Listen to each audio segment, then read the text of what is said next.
네, 안녕하십니까. 오늘은 5월 20일 토요일. 잘 쉬고 계신가요? 그죠. 항상 어떤 주식 일주일을 마무리하고 또 다음 주를 준비하고 하면 조용한 적은 한 번도 없은 것 같아요. 그러니까 항상 시끄럽고 복잡하고 그게 아마 주식 시장 같아요. 요즘 뉴스 보면 그죠. 그 어느 때보다 여러 가지 이슈가 많은데, 주식하는 사람 입장에서 주식은 경제 논리로만 보면 좋을 건데, 항상 보면 정치가 경제를 앞서 나가는 것 같아요. 그래서 요즘 G7부터 너무 혼란스러워요.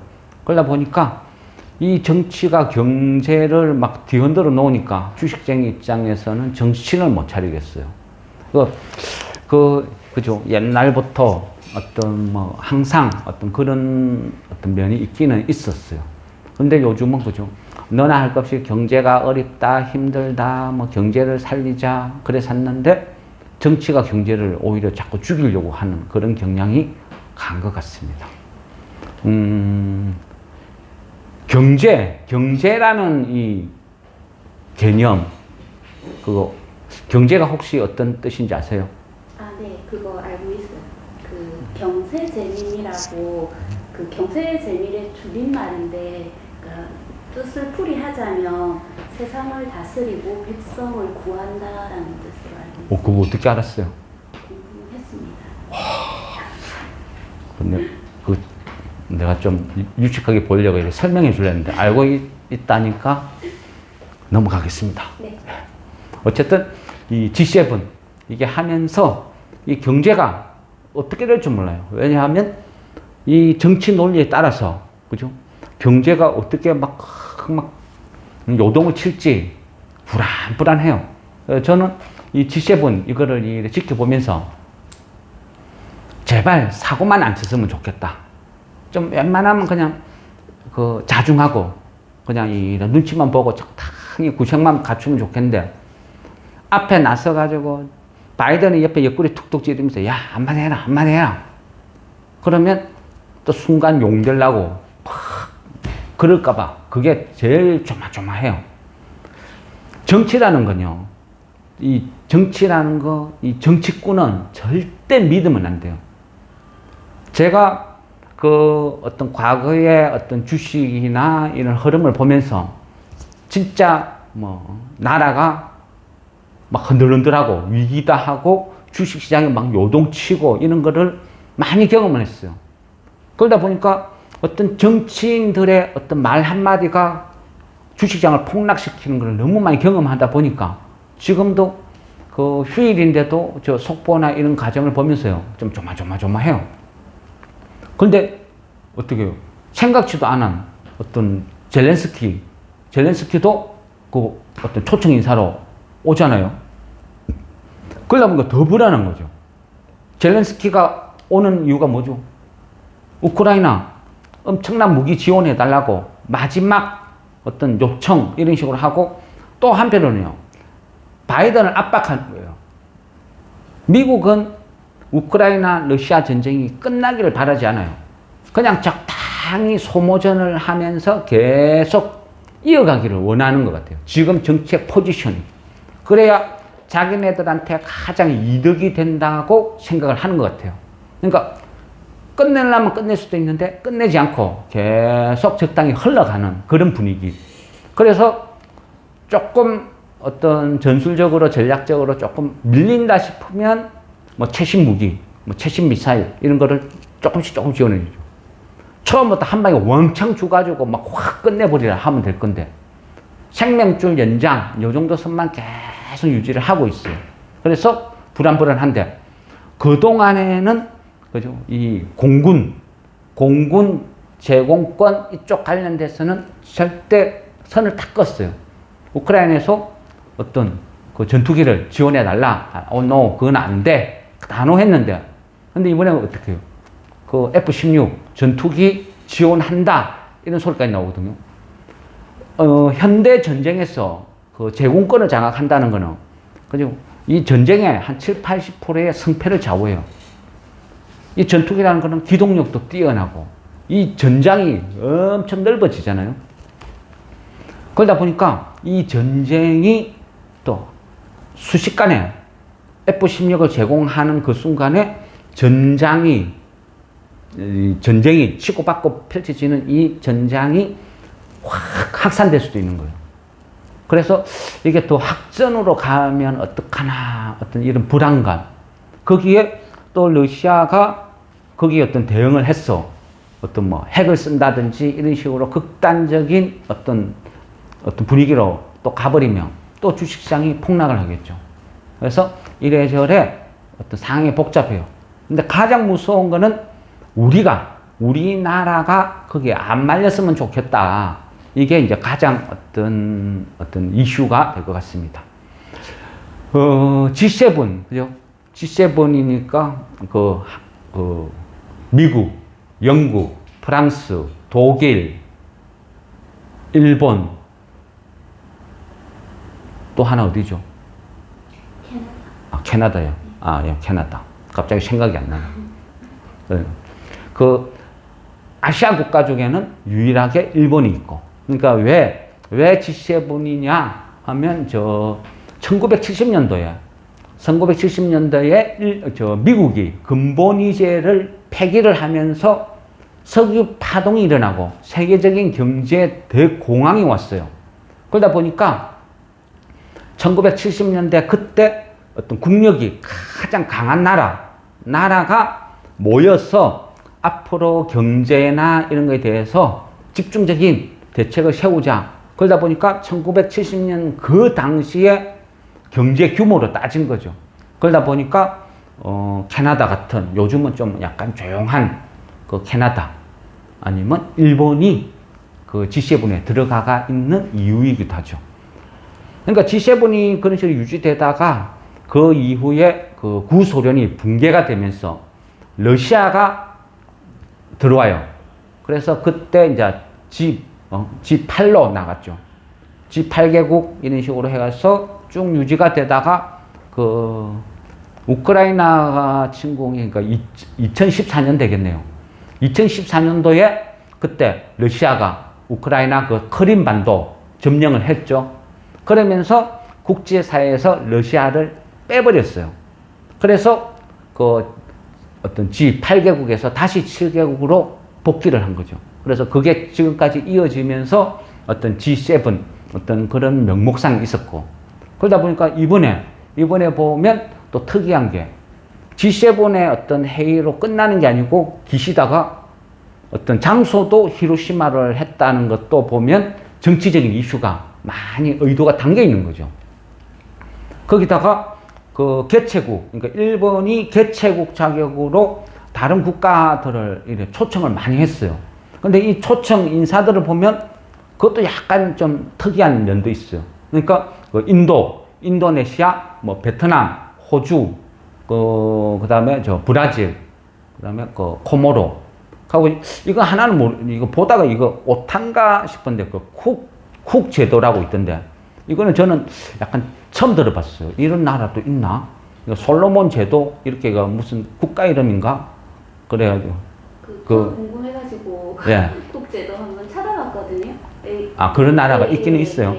뉴질랜드 왕국의 구성국이라고 거의 크기는 저희 나라랑 통영 정도 크기고 인구는 뭐 하여튼 이것도 그렇게 많지 않고 조그만 그런 곳. 그러니까 뉴질랜드 왕국의 구성국이. 저는 약간 저게 어떤 오타인 줄 알았어요. 오타. 실제 그런 나라 있기는 있었네요. 네.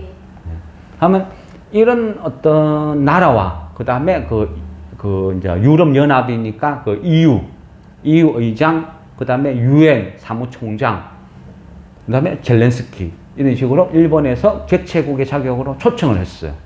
근데 이 초청 국가를 보면요, 거기 이 초청 국가를 보면 이게 약간 애매한 냄새가 나요.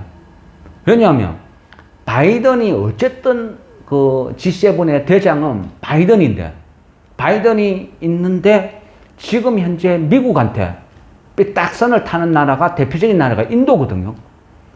미국이 어떤 인구가 많잖아요.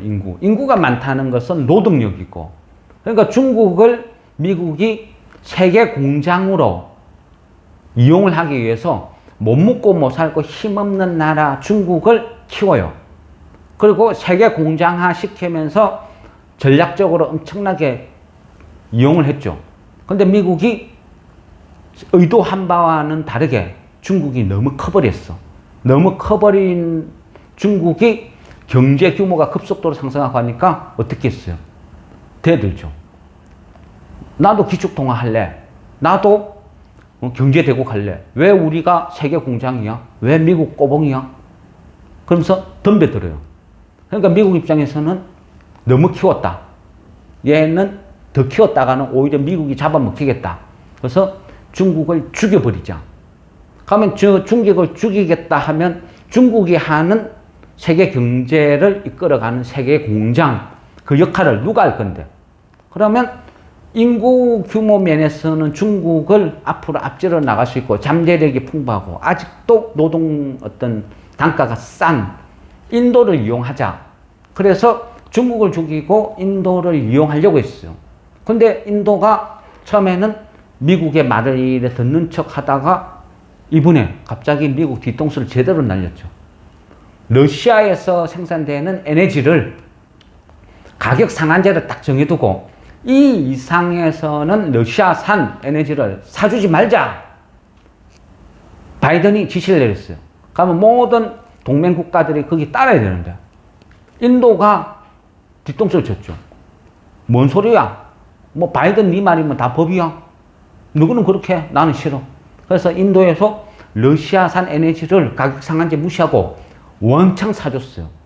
그러면서 미국과 인도가 지금 애매한 상태로 가고, 그러니까 미국 입장에서는 중국, 제2의 중국을 만들기 이전에 인도를 제대로 길들여야 되겠다. 그런 상태에 있거든요. 그런데 그런 인도를 일본에서 기시다가 초청을 했어요. 초청 명단에 넣었다는 거죠. 그래서 그것도 약간 애매한 느낌이 들어요. 그리고 또 하나는 그 초청국가 베트남. 베트남 같은 경우도요.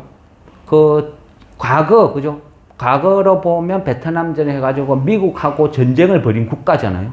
근데 지금은 많이 달라졌지만 그래도 약간 미국에 대한 감정은 남아있어요. 그러니까 그 베트남 같은 경우는 어떤 군수 무기 이런 거를 미제를 그지는 안 써요. 미국에 대한 거부감이 있어요. 그래서 베트남은 무기의 대부분을 또 러시아제를 수입해가 쓰고 있어요. 그리고 그 농업 국가니까 비료의 대부분도 러시아에서 수입해가 쓰고 있고, 그 다음에 또 그 인도네시아 같은 경우도 그 무기의 대부분이 러시아제를 쓰고 있거든요. 그럼 이런 식으로 보면 미국하고 불편한 관계에 있는 이런 국가가 그 초대 국가로 이래 다 들어왔다는 거. 그것도 약간 보면 좀 이상한 면이 있다는 거죠. 이게 뭐야? 어떤 의도지? 일본이 그 의도하는 바는 대체 뭐지? 약간 그런 느낌이 있다. 이래 볼 수 있는 거죠. 그러면 그 크게 보면요. 크게 보면 어떤 각자의 생각이 있는 거죠. 각자의 생각이 있는데 그 G7 국가 중에 유일하게 아시아 국가인 일본 입장에서는 미국이 옆에서 옆구리 잡고 찌르고 하니까 용감하게 중국, 러시아한테 대들어요. 막 와르르 하면서 막 으르렁거리거든요. 그러면 중국, 러시아 입장에서는 저 새끼 뭐야? 미국 믿고 엄청 까부네? 이런 시각으로 지금 바라보고 있어요. 근데 너무 좀 오바를 한 거예요. 오바를 하다 보니까 일본 입장에서는 불안해요. 와, 이러다가 제대로 얻어 터지는 거 어떡하지? 그러니까 이번 G7을 이용해서 일종의 동맹, 우리 편이 이렇게 많다. 일본하고 연합을 펼칠 수 있는 세력이 이만큼 있다. 그러니까 중국, 러시아, 너가 일본을 얕잡아 보지 마라. 약간 그런 세력과시 어떤 그런 느낌도 좀 많이 좀 느끼지는 어떤 그런 시국이죠. 그런데 이제 이런 어떤 G7을 펼쳐지면 각자의 입장에서, 각자 나라 입장에서 유리하게 뭔가를 막 펼쳐나가겠죠. 근데 여기에서요, 항상 얻어 터지는 국가는 딱 정해져 있어요. 옆에서 옆구리 찌르면요. 앞에 나가서 그냥 5분 용되는 그런 국가들은 반드시 보복을 당해요. 그래서 그런 일이 안 일어났으면 좋겠다. 약간 그런 거고요. 그러면 그 얼마 전에, 그죠? 지금 중국과 대만 이 문제가 국제적으로도 좀 심각하죠. 뭐 TSMC를 떠났어. 좀 심각한데. 그러니까 그 중국 입장에서 표현을 하자면 이걸 양안이라 그러죠. 양안. 중국, 대만 이 문제는 그 양안 이렇게 표현을 하는데 그 얼마 전 저번 달인가 그 프랑스 마크롱 그 대통령이 중국 시진핑하고 만나서 뭐라고 했어요? 양안 문제는 우리의 문제가 아니고 너희 둘의 문제다. 양안은 중국과 대만의 내부적인 문제지. 그걸 뭐 국제적인 어떤 이런 국가들이 뭐 감나라 배나라 할 건 뭐 있어. 그죠? 그렇게 표현을 했어요. 그 말은 뭡니까? 근데 그 이후에 우리나라 대통령은 아니죠.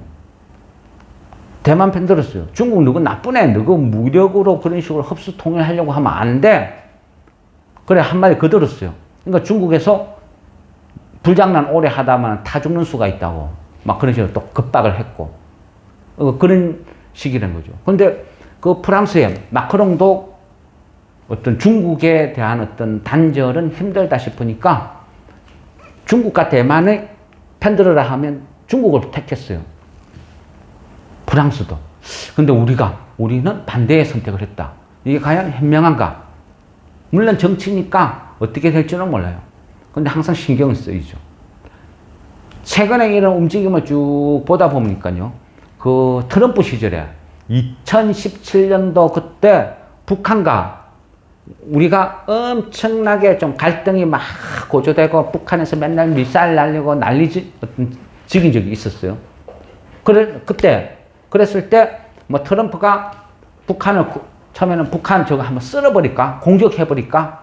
막 그런 이야기도 있었어요. 그래서 실제 공격 명령을 내릴 직전까지 갔다가, 그죠? 그 보좌관들이 극구 반대했죠. 안 된다고. 그래서 무산된 적도 있긴 있었어요. 근데 그때 그 2017년도 그때 그 어떤 상원의원, 그 그레이엄이라는 사람이 그 기자회견에서 공개적인 기자회견에 뭐런 이야기를 했느냐? 북한과 남한의 전쟁이 일어나는 거는 그들의 문제고 사람이 죽어도 그들이 죽지 미국하고는 아무 상관없다. 왜 그 둘이가 싸우는데 우리가 개입을 하냐? 돈 안 돼. 그냥 신경 꺼. 상원 의원이 그래 이야기를 하고. 그러니까 그 이야기를 트럼프가 바로 받아치죠. 네 말이 맞네. 그러면 주한미군 철수시켜버려. 둘이서 뭐 싸우든 말든지 주한미군 철수시켜버려. 그 직전까지 간 거예요. 결국은요, 정치를 하는 사람들은 그 실속 이익에 따라서 수시로 이리 바뀌고 저리 바뀌고 한다는 거죠. 그러니까 뭐 동맹이고 뭐 혈맹 그런 거 다 필요 없다는 거죠. 이득, 자국의 어떤 이득이 된다고 하면 언제든지 뒤집어질 수 있는데, 근데 그거를 믿고 지금 G7 거기 초청국으로 한국이 갔어. 그 속에서 용되려고 설치지는 말았으면 좋겠다. 그러면 왜 이런 정치 이야기를 하느냐? 그죠? 경제 재미 똑같은 이야기예요. 지금 정치 이야기를 하는 거는 저 G7에서 어떤 전개가 펼쳐지냐에 따라서 다음 주 주식시장이 테마가 다 뒤바뀌어 버릴 거예요. 뭐가 테마가 될지, 지수가 폭락을 할지, 폭등을 할지 모른다는 거죠. 그래서 저기를 쳐다보고 있는 거예요. 모든 테마나 향배, 포커스는 G7, 저기에서 이루어질 것이다. 그래 보는 거죠. 그래서 일단은 그 젤렌스키가 히로시마에 초청 인사로 왔다는 것은 약간 불안 요소. 그리고 G7이 열리기 그 전에 외인들의 행보를 계속 지켜봤어요.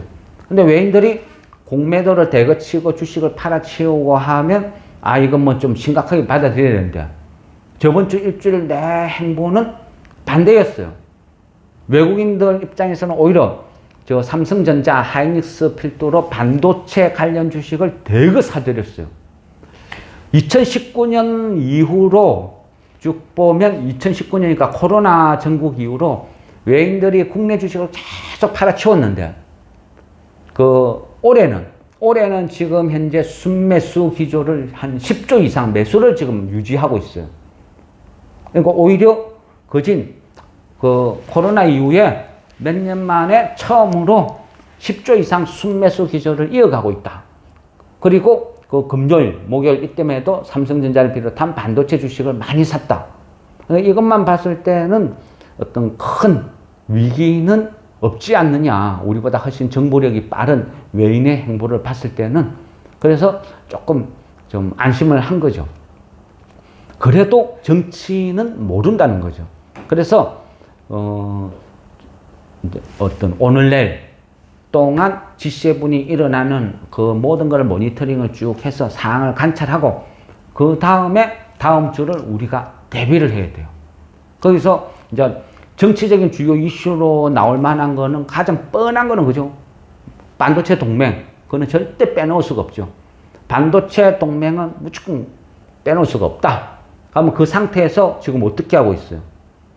그죠? 결국은 제가 봤을 때는 그 미국 입장에서 대만의 미국의 IT 주권을 의지한다는 이거는 미친 짓이다. 이거는 크게 문제가 있다. 결국은 양안이다. 뭐 대만이나 중국이나 같은 중국인이다.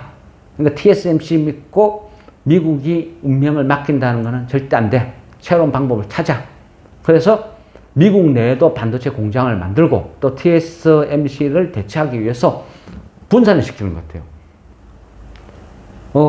처음에는 어떤 반도체 소재 부분을 일본, 그 다음에 어떤 그 반도체 파운드리 이쪽은 한국, 삼성전자를 위시해서 평택에서 한다. 대충 이런 식으로 가닥을 잡았는데요. 이번에 약간 뭔가 이상해요. 트릭인지는 모르겠는데 그 미국의 마이크론 이런 데가 그 일본에 5조 정도 반도체 공장 이쪽으로 지원을 하겠다. 또 이런 이야기를 막 해요. 그러다 보니까 이거를 어떤 식으로 해석을 해야 될지 약간 이런 개념. 그리고 우리 입장에서는 우리는 소재보다 파운드리 쪽이 강세인데 근데 이거를 우리 밥그릇을 일본한테 또 떼준다. 이거는 좀 어떤 기분 나쁜 이야기거든요. 불쾌하죠. 그런데 만약 그 앞전에도 그 약간 그 TSMC에서 일본에 그 대규모 투자를 한다. 또 일본에서 한 투자 금액의 절반 정도를 지원해 주겠다. 이런 이야기 있기는 있었어요. 그런데 그때 무산된 것도 그 후쿠시마 원전 대지진 이후에 어떤 일본의 어떤 그 맨들 자체가 지층이 굉장히 불안하다. 그래서 언제 대규모 지진이 또 생길지 모르는데 여기다가 반도체 공장을 짓는다는 거는 조금 너무 모험이다. 그래서 좀 어떤 못한 약간 그런 부분이 강하거든요. 그런 부분을 계속 연결을 했어. 우리 쪽에서 그 파운드리를 집중적으로 담당하고 일본은 소재를 담당하고 이게 가장 이상적인 구조인데 그 미국에서 약간 쇼를 하는 건지 어쩐지 어떤 약간 그 일본에다가 반도체 파운드리 공장을 약간 뭐 하는 쪽으로 뭐 그런 식으로 약간 이슈를 자꾸 흘리고 있어요. 그러다 보니까 그 전통적으로 반도체 뭐 이런 보면 계보가 있잖아요. 그러니까 그런 종목들이 뭐 여기 들썩 막 그래 움직이고는 있어요. 그러니까 이번 주도 그러니까 어떤 그래 움직였고 다음 주도 반도체 쪽은 그죠 여전히 좀 강하다 이래 봐야 될 것 같습니다. 그리고 보면 그 전부터 외인들은 2차 전지를 무더기로 팔아치웠어요. 그 무더기로 팔아치우고 그 팔아치운 돈으로 반도체를 집중적으로 사들였고 개인들은 반대로 그 2차 전지를 그죠 올인했죠. 집중적으로 사들였어요. 2차 전지에 올인하는 그 시절에 그 신용이 21조까지 확 급등을 하기도 했고 그런데 그 이후에 이제 2차 전지가 무너지면서 신용도 같이 털리면서 지금 신용이 한 18조 3천억 한 요 정도 돼요. 그러다 보니까 지금은 2차 전지 지금 이제 공포죠, 공포. 개인들이 신용 미수 막 세리 치가지고 그 몰빵해 놨는데 그들만의 리그 지금은 그렇게 펼치죠. 작년만 저번 달만 해도 2차 전지 안 갖고 있는 사람은 완전 패닉이었어요. 네? 다른 종목 다 빠지고 2차 전지만 끝없이 올라가니까 그러니까 멘붕 그런 상태인데 지금은 반대죠. 2차 전지 들고 있는 사람들은요 지금 다 막 지금 죽으려고 해요. 왜? 한 번도 보지 못한 사상 최고가에 다 매수를 했어. 그것도 신용 미수로. 그게 지금 시간이 지나서 계속 털리고 있어요. 그러니까 어떤 일이 벌어지겠어요? 그러니까 괴롭죠. 그러니까 요즘은 그 유튜브나 이런 경제 전문가들 봐도 2차 전지에 대해서는 별로 요즘은 거론을 안 해요. 왜? 한 달 전만 해도 온통 2차 전지였는데 지금은 아무도 거론 안 해요. 그렇다고 나쁘다, 좋다 표현도 잘 안 해요. 왜? 잘못하면 총알 맞을 것 같으니까. 그러니까 개인들만 자기네들끼리 난리죠. 그런 상태예요. 그러다 보니까 또 금요일 금량 또 막 이슈가 돼요. 그 블록딜 해가지고 어떤 주식도 대규모 매도를 하고 이게 보면요. 그 물론 금량을 갖고 있는 사람 입장에서는 그 반대 의견도 있고 제가 어떤 그게 부정적으로 이야기를 하면 뭐 싫어하겠죠. 그러니까 거기에 대해서는 그 뭐 어떤 리얼하게 좀 언급은 해피는 하겠지만 저는 금량이라는 그 회사를요 여러 번 가봤어요. 저는 그 여러 번 가봤는데 여러 번 가본 저한테 한 번도 가보지도 않은 사람이 무조건 뭐 배터리가 어쩌고 저쩌고 막 떠들어요. 그러니까 제가 막 그 좀 그렇죠. 그러면서 또 그 배터리 새로 만든다는데 저 기장 그쪽에 가봤냐? 거기 공장 짓고 있더냐 실제? 그런 식으로 좀 약간 어떤 이야기를 했고 금량이요. 그 코스피 200 뭐 또 우리가 코스닥 150 그 딱 그 안에 어떤 들어온다는 거는요. 무조건 그 좋은 건 아니거든요. 그거는 절대 무조건 긍정이다. 코스피 200 안에 포함되니까 어떤 새로운 신규 매수가 지수 관련된 새로운 어떤 신규 매수가 들어오지 않겠냐. 그거는 긍정으로만 보는 거죠. 반대로 또 봐야 돼요. 코스피 200이나 코스닥 150 안에 들어오면 어떤 일이 벌어져요? 공매도에 대해서 100% 오픈을 해야 돼요. 그러면 얘가 돈을 잘 벌고 그만큼 미래성장 가치가 있으면 공매도 세력도 함부로 못 치겠죠. 근데 대부분 종목들이요. 어떤 작전이든 뭐든 막 급등을 했어. 급등을 했는데 실체는 없어. 그냥 기대감이에요. 기대감. 그리고 개인들의 미친 광기에 의해서 주식이 급등한 거는 나중에 대주주 팔아먹고 외인 팔아먹고 기관 팔아먹고 나중에 개인밖에 없어. 걔네들 다 그냥 총알바지 되는 거예요. 항상 그래왔어요. 항상 그런 식으로 흘러간다는 거죠. 그러면 금량이 이번에 앞으로 이런 난리를 보자고요. 제가 봤을 때는요. 무조건 막 공매도가 넘쳐나요. 공매도 무덤 될 거예요. 공매도 뭐 죽으라고 치죠. 치고 나서 끝없이 폭락할 것 같아요. 금량이 지금 시총이요. 3조가 넘어요. 시총이 3조. 시총이 3조가 넘는데 작년에 매출액이 2천억 조금 넘었어요. 2천억 조금 넘고 영업이익 해봐야 그 발포제 그쪽으로 해서 한 130억 났고 근데 영업 손실은 거진 290억 그 정도 영업 손실이 났어요. 그런 회사가 시총이 지금 3조가 넘었어. 뭐로? 배터리 그 기대감으로. 그죠? 만들지도 않아서 공장도 없어. 아무것도 없어. 단지 배터리 할 거라는 그거로. 그 이후에 또 뭐예요? 그 콩고에서 자원. 제같이 주식 오래 한 사람들은요. 콩고 하면 그냥 신한 앞바다 보물같이 생각해요. 예전에요.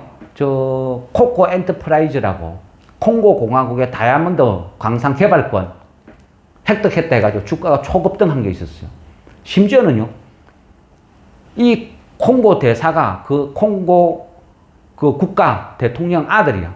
그래서 우리나라 대사관 있고 코코 엔터프라이즈라는 이 회사가 사무실 하나 만들어가지고 그 콩고 사람 하나 떡 앉혀놨어. 그리고 얘가 대사다 하고 얘하고 협약을 다 했다.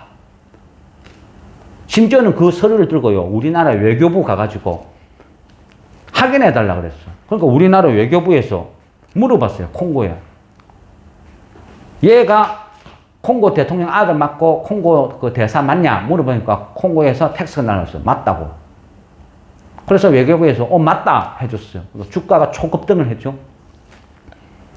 근데 웃기는 건요, 콩고라는 나라는 부족국가예요. 부족국가. 자원도 엄청나게 많아요. 속된 말로 땅 한 1, 2m만 쭉 파면 다이아몬드 원석이 나온다고 하는 그런 자원 강국이에요. 근데 왜 못 먹고 못 사느냐? 콩고가 정확하게 대통령이 몇 명인지 아무도 몰라. 왜? 부족국가니까. 아프리카 추장 같은 개념이에요. 모든 사람이 지가 대통령이라고 다 우겨. 그러니까 누구랑 협상을 해야 개발권을 획득하는 거죠. 아무도 없는 거예요. 그러니까 거짓말도 아니고 진실도 아니고 모른다. 그 말은요, 사기라는 거죠. 사기. 할 수 없다.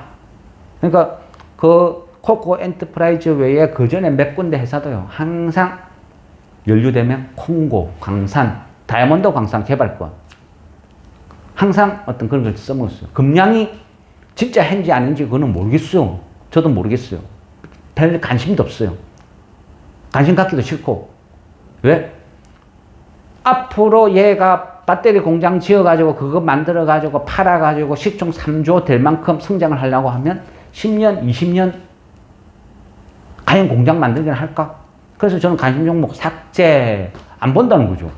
다른 종목 넘쳐나는데 미쳤다고 이거 보고 앉아있냐? 하고 참 궁금한 네가 직접 금량 회사 가봐라. 저는 그런 주의예요. 근데 왜 언급하느냐? 또 지금 유튜브나 각종에서 막 추천 종목으로 금량이 막 드득드득 올라와요. 그러다 보니까 질문을 하니까 에이 그거 사지 마세요, 안 좋아요 하면 또 살까봐. 그래서 회원님이 질문을 하니까 제가 알고 있는 사항은 이렇습니다. 이래서 저는 안 봐요 하고 이렇게 설명을 드리는 거예요. 그리고 그 폐배터리 있죠. 폐배터리 그 테마도 무조건 미래에는 성장은 있어요. 그렇지만 그 배터리라는 게, 자동차 배터리라는 게 평균 수명이 지금 어떻게 돼 있어요? 길면 한 10년, 아니면 한 7년, 한 요 정도 쓴다 이래 돼 있어요. 그러면 지금부터 전기차를 막 열심히 팔았는데 폐배터리가 나오려고 하면 앞으로, 그죠? 한 5년 이상의 시간이 막 흘러야 폐배터리가 이제 막 쏟아져 나오기 시작하겠죠. 그러면 그거를 막 분해해가지고 사업을 해가지고 뭔가 돈을 벌어들여. 그죠? 근데 아직까지는 전기차 보급률이 극히 낮으니까 폐배터리 나올 것도 없고 몇 년 있어야 또 쏟아져 나오는데, 근데 지금 벌써 막 시장에서는 테마가 돼서 폐배터리 업종, 어느 회사에서 폐배터리 업종 할 거야 선언만 하면 뭐 주가가 급등을 해요. 테마는 테마일 뿐이라는 거죠. 그러니까 테마는 테마로 끝내야지. 그걸 갖다가 뭐 팩트와 어떤 테마를 혼동을 하면 제일 고점에서 물려가 빼도 박도 못해요. 폐배터리가 미래성장 산업이니까 물리놓고 나는 장투할 거야, 들고 있을 거야. 그건 아니라는 거죠. 그는 그냥 고점에서 잡아가지고 테마 잘못해서 물린 거예요. 그러면 이런 거는 과감하게 손절을 해야지. 한 5년, 뭐 7년 이래 들고 있을 자신이 있냐고요. 그건 아니잖아요. 그런 관점에서 테마와 팩트 이 사이에서요, 정확하게 선을 그어야 되는 거예요. 그런 게 요즘 그런 거 보면요, 테마라는 게 다 그래요. 최근에는 그 어떻게 했어요? 뭐죠? 그 뭐다. 전기차 배터리 모터. 그거를 만드는데 어떤 히토류 이런 것들이 막 들어가고 하니까 거기서 중국에서 전략적으로 또 이용을 하고 수출을 안 하겠다, 어쩌겠다. 전 세계에서 전기차를 막 만들고 어쩌고 난리를 지겨도 만약요 중국에서 히토류 요거 전면 수출 딱 차단해버리면 그냥 배터리 사는 그냥 끝장나는 거예요. 아무도 못 만들어. 왜? 70% 이상의 원료가 중국에서 오는데 중국에서 그냥 차단, 돈 안 벌어도 좋아. 나는 못 팔아. 딱 닫아보면요. 전 세계 배터리 전기차 시장 싸그리 다 죽어버려. 우리나라도 똑같아요. 우리나라에서 그 원자재가 있어야지 배터리를 만들죠. 아무도 못 만들어요. 그대로 망하는 거예요. 그러면 다른 일부 국가에서 그 히토류나 이런 원자재를 갖고 이렇게 막 만들겠죠. 그럼 가격이 얼마나 초급등을 하겠어요. 그러니까 싫든 좋든 중국이 차지하는 비중, 배터리 시장 영향력은 어마어마한다는 거죠. 무시 못해요. 기술력도 중국이 배터리에 관해서는요, 그 우리나라보다 훨씬 앞서요. 뭐 양극재, 음극재, 뭐 전해질 뭐 할 거 없이 중국이 한 수 두 수는 위에다 봐야 돼요. 그러니까 중국이 미국하고 하해 무드로 갑자기 확 가버린다. 그러면 순식간에 배터리 시장은 중국이 또 다 점령해버려요. 우리나라, 그죠? 뭐 에코프로나 뭐 해가지고 이래 하지만 경쟁에서 살아남을 수 있을까? 의문도 가져야 된다는 거죠. 그래서 정치가 주가, 경제에 영향을 미치는 게 그만큼 막대한 거죠. 그러니까 예를 들어서 중국하고 미국하고 둘이서 하해를 했어. 아니면 반대로 해가지고 뭐 내년에 대선을 했는데 바이든이 졌어. 트럼프가 다시 들어와 대통령 됐어. 그러면 시진핑 불러가지고 야 하해하자. 술 한잔 먹자. 앞으로 잘해보자. 만약 이래 버리면 전기차 판도는 순식간에 바뀌어버리죠. 그러면 그때도 에코프로 그래 될까요? 아니라는 거죠. 그래서 이 주가가 미래의 가치가 반영되는 거는 좋아요. 뭐 그게 이제 어떤 주식의 한 부분이 또 맞기는 맞아요. 그렇지만 거기에 미래의 어떤 성장 가치를 주가에 반영시킬 때 냉정하게 봐야 되는 거예요. 무조건 내가 들고 있다가 장투한다고 되는 거 아니라는 거죠. 딱 분위기를 봐가지고 아 이게 급격하게 뭔가 정치가 경제를 좌우할 만한 이슈가 빅 이슈가 확 벌어졌다. 중국이 하해를 하고 미국과 하해를 하고 중국의 배터리가 대거 풀린다.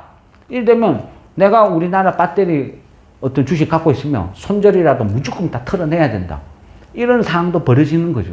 그래서 주식하는 사람은 내 종목 물렸다가 그것만 들고 허구 한날 장투해가 살아남는 건 아니라는 거죠. 그래서 항상 G7도 보고 정치 경제도 보고 거기에 맞춰서 내가 손을 대서 살아남을 수 있는 종목, 내가 딸 확률이 있는 종목 거기에다가 맞추는 거죠. 그러니까 아무도 모르는 거예요. G7을 보고 결과를 보고 다음 주, 그죠? 다음 주 이 어떤 테마가 형성이 되겠죠. 결과에 따라서 어떻게 될지는 몰라요. 근데 보고 해야 된다. 그러니까 어떤 그 토요일, 일요일 일어나는 이 상황을 쭉 지켜보다가 거기에서 이슈가 될 만한 종목을 뽑아서 다음 주에 집중적으로 공략을 해야 되겠죠. 그러면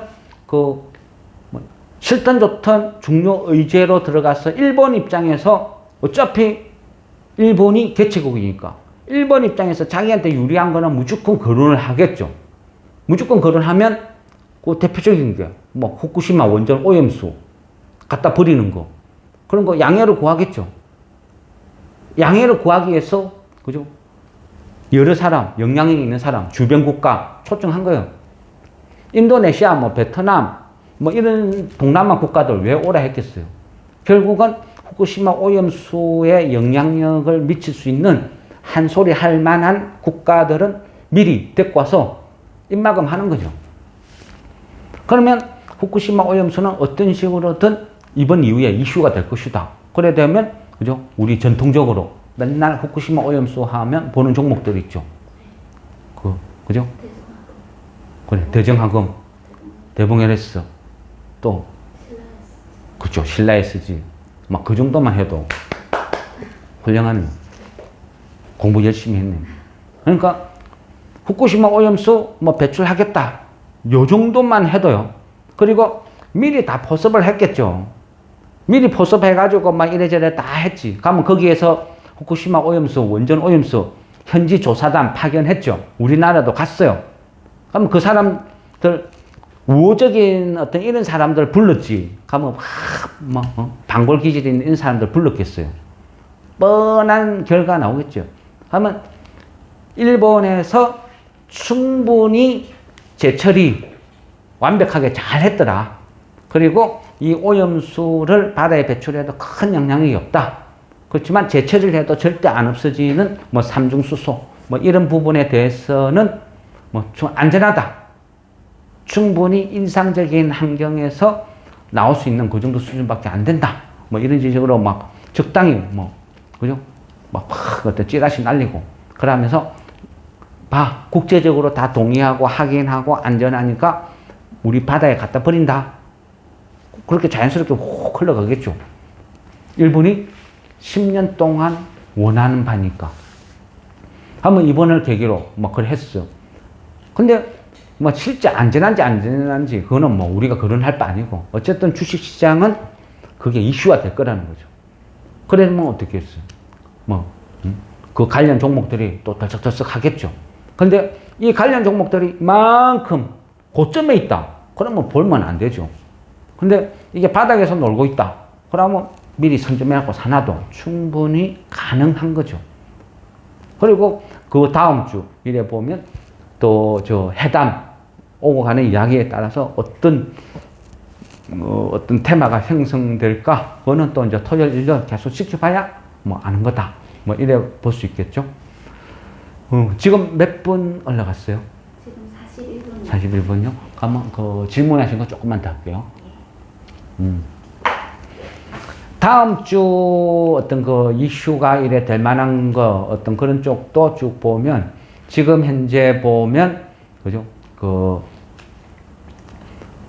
어떤 곡물, 국제 곡물 또 들썩들썩해요. 우크라이나와 그 러시아가 이번에 그 흑해 그쪽에서 또 어떤 그 기간을 그죠? 뭐 연장 한 해 만에 실랑이 하니까 주식시장이 그 관련 그러니까 그 음식료 관련주, 곡물 관련주가 확 급등했다, 훅 급락했다가 막 요동을 쳐요. 그런데 그 우크라이나 곡물을 최고로 많이 수입을 하는 나라가 또 아이러니한 게 중국이에요, 중국. 그러니까 러시아가 흑해를 차단해버리면 제일 피보는 나라가 중국이라는 거예요. 그러니까 중국 입장에서는 러시아를 압박할 수밖에 없어요. 야, 치고받고 하는 거는 그까지는 좋아. 근데 누가 흑해를 차단해서 우리가 우크라이나 곡물을 수입을 못하면 우리나라 돼지는 누가 키우냐? 시비를 거는 거예요. 그래서 말처럼 러시아가 뭐 흑해를 완전히 차단하고 이렇게 하기는 쉽지 않다. 왜? 중국이 뒤에서 성질을 부리니까. 그러니까 그 흑해를 차단했다 해서 막 어떤 곡물 관련된 데들이 쭉 급등하면 그런 거 막 확 따라잡고 이거는 절대 위험한 거죠. 그래서 어쨌든 또 두 달 연장했으니까 2달 후 되면 또 협상을 막 벌일 거예요. 그러니까 그거는 한 어떤 정치적인 논리 그 정도에서 끝내야 되고. 그러니까 제가 봤을 때는 흑해는 러시아가 절대 100% 완전 차단 못 한다. 네? 그러면 가장 피보는 게 중국이니까. 어떤 그런 정치적인 요소가 있다. 이래 볼 수도 있는 거예요. 지금 보면요, 항상 이맘때 되면 그런 일이 벌어지는데, 올해는 특히 심해요. 특히 동남아 국가, 태국, 이런 데는 어떤 체감 온도가 지금 막 50도가 넘어가는 이런 기상이온이 막 펼쳐지고 있어요. 보통 해마다 한 4월 이때 되면, 미국에, 그죠? CPCIRA라 해가지고 미국 기후 예측 센터거든요. 여기에서 올여름은 어떻습니다 하고 이런 기후를 발표를 해요. 근데 지금 보면 올해는 그전에 3, 4년 만에 엄청난 엘니뇨 현상이 벌어진다. 엘니뇨도 보통 엘니뇨가 아니고 슈퍼 엘니뇨가 찾아온다. 난리죠. 엘니뇨, 요거는 그죠, 동태평양. 동태평양 이쪽의 해수 온도가 뭐 이상 급등, 확 온도가 뭐 2도 이상 이렇게 급상승하는 이런 현상을 하는데, 올해는 그게 엘니뇨가 엄청나게 지금 심하다고 막 이야기가 돌고 있어요. 그러다 보니까 벌써부터 어떤 커피, 원당, 이런 게 확 급등을 해요. 우리 그 엘니뇨가 커피 원당 이런 거 급등하는 거 그때 한번 공부 안 했었나요? 공부했어요. 방금 말씀해 주셨어요. 그 슈거 플레이션이라고 슈거 플러스 설탕 플러스 인플레이션 해가지고 그래서 뭐 이렇게 설탕 가격이 오르면 모든 식품 가격이 다 오른다. 그래서 방금 보락 사라 해가지고 보락 사서 급등해가지고 전 매도했거든요. 그러면 뭐 어떤 이 부분은 뭐 좀 깊이는 안 들어갈게요. 그냥 이 정도 선에서 끝내고 아마 엘니뇨가 어떤 현상이 심해지면 보통 커피나 이 원당 뭐 사탕수수 이런 것들이 어떤 작물이 확 죽어버리니까 여기에서 어떤 인플레이션 이런 관련된 현상이 확 벌어진다. 그러니까 엘니뇨 하면 그냥 습관적으로 뭐 뉴스에서 올해 엘니뇨가 뭐 짜고 하면 그냥 그 상식적으로 올해는 올여름은 설탕, 커피 이거 유심히 봐야 되겠구나 뭐 이렇게 생각하셔도 뭐 무관해요. 보통 이 커피나 어떤 설탕 이 부분은요 그 파종 시기가 보통 한 9월 달에서 한 11월 달 이 사이가 파종 시기란 말이죠. 하면 이 파종 시기에 이상 기후가 막 벌어지면 그 다음 해에 완전 폭등을 해요. 그래서 기후적으로 보면 한 9, 10월 이 시기에 어떤 파종이 제대로 되나 안 되나 보고 이게 안 되면 그 관련된 주식들을 열심히 보고 하면 조만간에 막 폭등 이런 일이 많이 벌어져요. 그리고 엘니뇨는 한 4월 경에 어떤 미국 기상센터나 이런 데서 발표를 하면 그게 엘니뇨가 보통 한 5월에서 한 7월 한 요 정도에서 형성이 되는데 근데 올해같이 슈퍼 엘니뇨가 찾아오면 그게 한 9월달, 10월달까지도 무더위가 계속 이어져요. 그러니까 추석에도 반팔 입고 돌아다녀야 되는 그런 상황이 벌어지죠. 그러니까 슈퍼 엘니뇨가 찾아왔다. 그러면 올해는 한 9월달, 10월달까지 무더위가 기승을 부릴 것이다. 그래 되면 그 9월달부터 파종 시기가 되는 원두, 설탕 이런 것들이 미리 반영을 해서 가격이 계속 끝없이 오른다는 거죠. 그러니까 그런 것들이 나중에는 주식시장에서 어떤 또 하나의 테마로 만들어지는 거예요. 그래서 그 부분이 이제 미리 그죠? 우리가 알고 준비를 해두면 또 어떤 하나의 어떤 엘니뇨 특수, 무더위 특수 그런 종목으로 볼 수 있는 거죠. 뭐 에어컨, 냉장고, 빙가류 이런 거 외에도 또 어떤 설탕이나 커피 이런 거 관련된 종목들은 또 수혜를 볼 수 있다. 이렇게 볼 수 있습니다. 한번 1부 여기서 끝내고요. 2부는 이제 G7 그리고 다음 주 이슈 될 만한 거 해서 종목 그런 공부 조금 따로 하도록 하겠습니다. 네, 1부는 마치겠습니다. 수고하셨습니다. 네, 됐습니다.